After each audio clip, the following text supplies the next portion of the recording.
selamat datang di Tiba-Tiba Selamat Berhalu bersama Neichi. Oke, nggak usah terlalu panjang ya, mungkin langsung aku jelasin aja. Kali ini kita mau belajar apa. Ini itu basic banget pergerakan atau motion yang biasanya dipakai di After Effects. Jadi di sini ada position, opacity, rotation, sama scale. Jadi motion itu sama dengan pergerakan ya, biasanya dibuat untuk motion grafik, animation, atau yang lain sebagainya ya. Semisal kalau ada intro, contoh intro aku nih. Nah, itu contoh dari motion grafik. Kita langsung aja, nggak usah terlalu banyak basa-basi. Yang pertama adalah position. Position itu adalah pergerakan. Jadi bisa atas bawah, kanan kiri. Terus ada yang namanya opacity atau transparency. Jadi kalau position itu shortcutnya P, kalau opacity itu shortcutnya T. Kalau rotation itu adalah perputaran, bisa dilihat yaitu ada gambar bintang yang lagi putar-putar. Nah itu shortcutnya pakai R, rotation. Terus the last one itu ada yang namanya scale. Scale itu digunakan untuk mengatur besar kecil. Mau dibesarin, mau dikecilin, mau dipanjangin, mau ditinggikan, itu pakai yang namanya scale. Dan shortcutnya S. P untuk position, T untuk opacity, R untuk rotation, dan S untuk scale. Oke, sekarang kita mau coba buat yang tadi ya. Kita langsung coba gimana caranya buat pergerakan motion sederhana seperti tadi. Langsung aja buka Adobe After Effects-nya. Tampilan awalnya kayak gini ya. Semisal kalau tampilannya nggak seperti ini, bisa langsung menuju ke File. Lalu klik New, lalu New Project. Kalau tampilannya sudah seperti ini, langsung aja klik New Composition. Untuk composition name ini bisa kalian ganti file name-nya ya, mungkin basic After Effects. Untuk preset ukuran kanvasnya aku biasanya pakai custom ya, custom ukuran YouTube rasionya 16:9, jadi width-nya atau lebarnya pakai 920, terus height-nya atau tingginya pakai 1080. Untuk frame rate-nya bisa pakai 24, bisa pakai 30, tapi kita samain aja ya 30 di sini. Jadi dalam 1 detik itu ada 30 frame. Frame itu bagian terkecil ya. 30 frame membentuk 1 detik. Lalu di sini ada resolusi. Ini nggak berpengaruh di rendernya ya, jadi ini berpengaruh waktu kita mengerjakan project. Kalau quarter itu akan fail, gambarnya akan blur, tapi kerjanya akan ringan kalau kita preview. Jadi ada quarter, third, half, sama full. Kalau PC kalian kuat bisa langsung pakai full. Kalau PC-nya agak kentang kayak punya aku, ya hamanya pakai quarter atau third atau half, itu terserah sih. Itu cuma buat nampilin previewnya aja. Ya bisa kita pakai third lah, amannya. Terus untuk durasinya biar nggak terlalu lama, kita pakai 3 detik aja. Jadi satuan terkecilnya itu frame di tempat ini, di duration ini ada 0000 gitu kan. 00 paling belakang itu untuk frame-nya. Lalu di depannya ini ada 03, itu untuk second atau detiknya. Di depannya itu ada menit atau minutes. Jadi kumpulan frame jadi detik, kumpulan detik jadi menit. Kalau di depannya menit, depan sendiri itu adalah jam. Karena kita nggak mau bikin movie yang terlalu panjang, ya udah kita bikin 3 detik aja. Jadi di sini ditulis 03. Untuk yang lainnya dibiarin aja. Untuk background color-nya itu bisa kalian ganti warna apa aja, tapi kita pakai warna putih aja. Kalau kalian nanti mau bikin project background-nya warna hitam, langsung aja diganti. terus klik OK. Tapi kita pakai warna putih aja. Oke, kalau sudah semuanya bisa langsung di OK. Untuk pertama kita mau buat positionnya dulu. Bisa bikin kotak ya. Bikin kotak. Kalau ingin benar-benar bikin kotak atau persegi yang presisi sama sisi, bisa klik shift ya, ditahan. Kalau shift-nya dilepasin, nah kurang presisi. Ya, kalau udah, jangan langsung nambah dulu ya, jangan langsung nambah shape-nya dulu. Bisa kita ke layer bawah, panahnya ditutup aja biar nggak terlalu penuh. Nah, biar nanti nggak ketuker, layernya bisa di rename atau diganti nama. Jadi pilih layernya, klik kanan, rename, lalu kita ganti namanya position,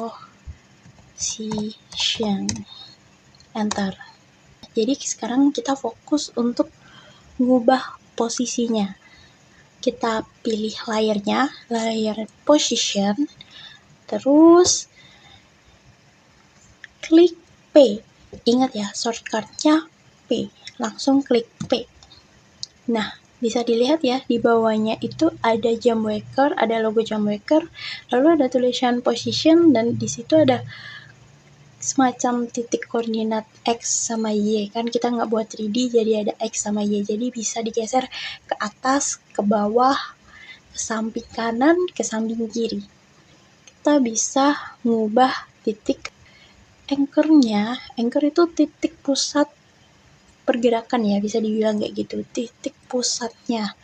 Kalau misal anchor-nya nggak diubah, maka dia akan stuck, mengikuti pergerakannya yang ada di tengah. Anchor-nya tuh tetap ada di tengah sini, nggak akan berubah.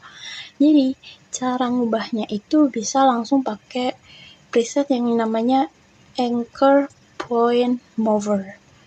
Tapi kalau kalian nggak punya, kalian bisa pakai yang namanya Pan Behind. Dari Pan Behind ini, anchor-nya bisa diubah. Nah, diletakkan di tengah-tengah perseginya. Itu nanti berlaku untuk semua shape ya. Kalau kita nggak ubah anchor-nya, berarti titik pusatnya nggak ngikutin shape-nya, tapi ngikutin kanvas yang ada di tengah-tengah itu. Dan itu nanti pasti akan ada kerasa hasil yang fail dan akan menyusahkan. Jadi silakan anchor-nya itu diganti, dipindah di shape-nya.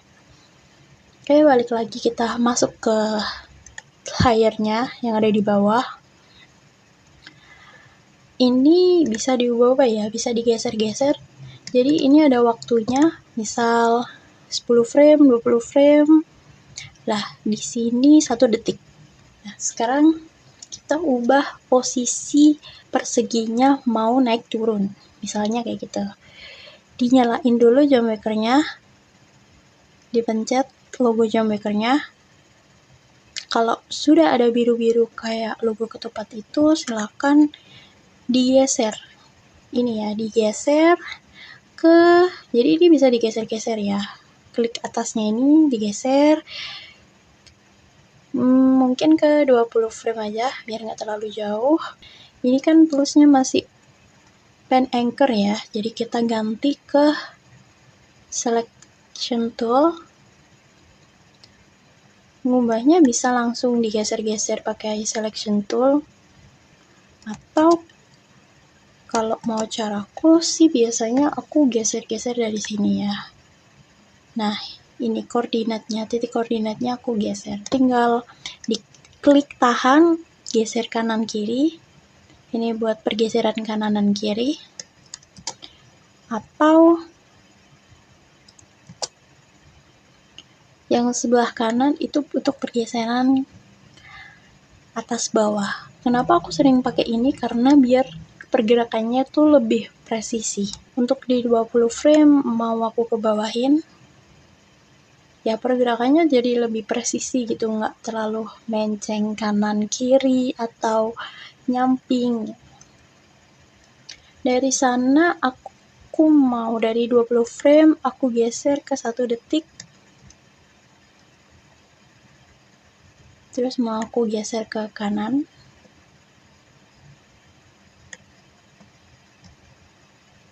dikit.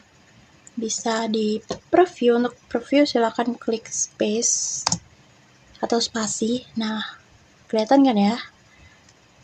Ini kalau mau previewnya nggak terlalu jauh bisa digeser. Nah, udah kelihatan kan ya ada pergerakan position dari atas ke bawah ke kanan, atas ke bawah ke kanan. Untuk stop previewnya silahkan klik space juga ya. Kalau mau preview lagi klik space.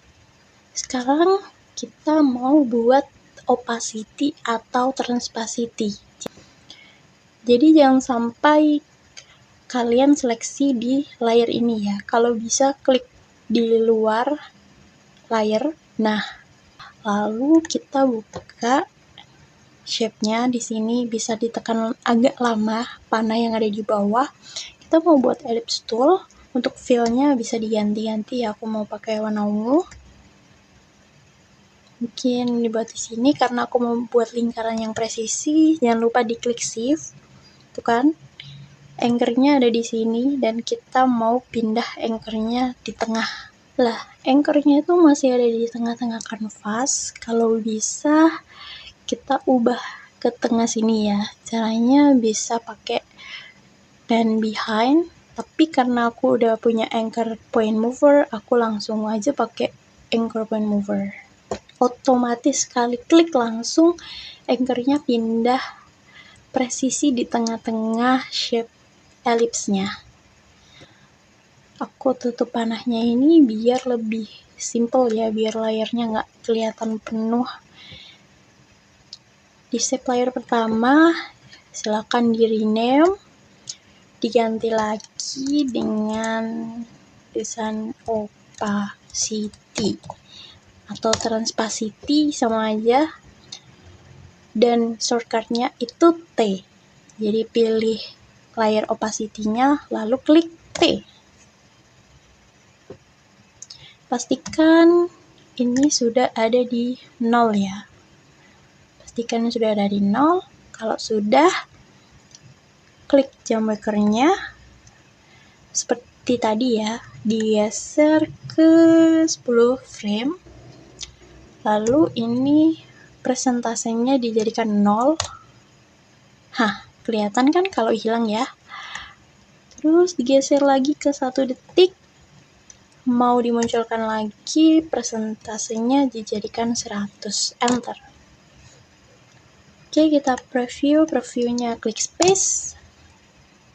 Nah, jadi dia ada, terang, terus pudar, muncul lagi, pudar, muncul lagi, pudar, muncul. Yaitu opacity. Klik, kita tarik lagi ini ke depan. Kita tutup layarnya, unseleksi, jangan diseleksi opacity-nya, jangan seleksi apa-apa di sini. Silakan klik di bawah ini lagi. Terus kita ganti ke rotation. Rotation itu perputaran ya. Bisa pakai shape atau bentuk bintang ya. Kita klik tahan lama di sini. Klik start tool. Mungkin karena bintang kita bisa pakai warna kuning ya. Kuning. Nah, terus tahan shift, kemudian shift biar bentuk bintang yang presisi. Agar perputaran pada poros di tengah-tengah bintang, penting banget untuk pindahin anchor-nya. Terus kita tutup, kita rename lagi biar nggak bingung, namanya rotation. Ini jangan lupa digeser di frame awal. Anchor point-nya kita pindah ke tengah sini. Terus klik layer rotation-nya. Klik R, langsung muncul rotation. Kita nyalain lagi jump waker-nya. Mau pindah ke 1 detik aja. Biasanya kita bisa pakai ini yang ada di depannya. Jadi ada plus berapa derajat dan atau berapa kali putaran. Di sini aku mau buat 2 kali putaran aja karena 1 detik itu cuma bentar. 2 kali, enter. Nah, jadi bintangnya ini udah muter 2 kali.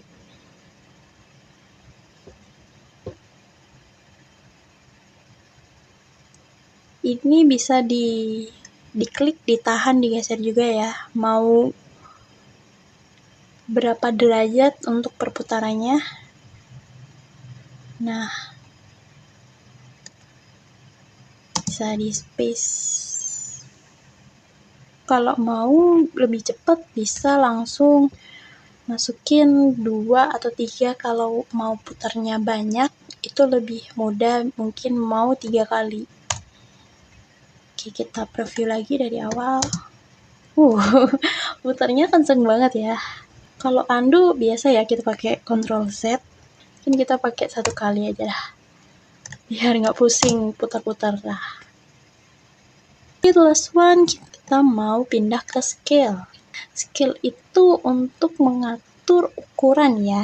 Jadi langsung aja, jangan dipilih ya rotationnya, kita unselect dulu, klik di bawah ini, klik dah. Kita nggak seleksi apa-apa seperti tadi, lalu silakan buat shape yang baru. Mungkin sekarang kita bisa buat polygon tool. Aku tahan shift-nya, lalu di fill warnanya warna hijau mungkin. Hijau. Kita tutup layernya biar nggak kelihatan penuh. Rename, klik kanan, terus rename scale atau skala atau ukuran ya. Untuk scale kita klik S dan keluar di bawahnya ada scale. Jangan lupa ini dipindah ke 0 ke depan dan jangan lupa anchornya dipindah. Kalau udah dipindah, nyalakan jam wakernya. Kalau 100% itu ukurannya ukuran asli ya. Kalau 0 dia bakal hilang. Tuh. Kita pindah ya ke 20 frame. Ukurannya mau kecilin.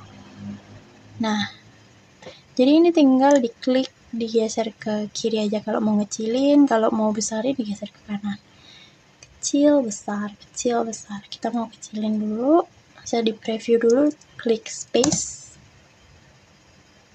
Sekarang kita mau besarin tapi ke atas. Gimana caranya? Kita pindah ke 1 detik, kita geser ini ya ke 1 detik. Kita lepasin rantainya. Apa sih fungsi rantai ini? Kalau rantai itu scale-nya dari atas bawah, samping kanan kiri itu tetap kekunci gitu, tetap kejaga. Kalau semisal rantainya dilepasin, terus kita mau ubah ke atas bawah aja, mau melarin ke atas bawah itu bisa. Tapi kalau kuncinya dipasang, rantainya dipasang, maka besar kecilnya akan barengan kayak gitu. Jadi kita lepas, mau melarin ke atas. Nah, ini digeser lagi, terus melarin ke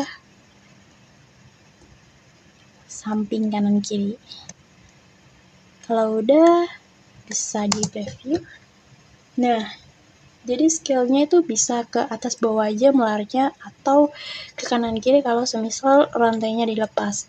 Kalau rantainya dipasang, scale-nya itu ngunci gitu. Dimensinya ngunci, besarnya ngunci kayak gitu. Ya, sekian untuk pembelajaran hari ini. Mungkin next kita bakal belajar tentang keyframe assistant atau graph editor dan masih banyak lagi ya. Stay tune, see you next time, bye bye.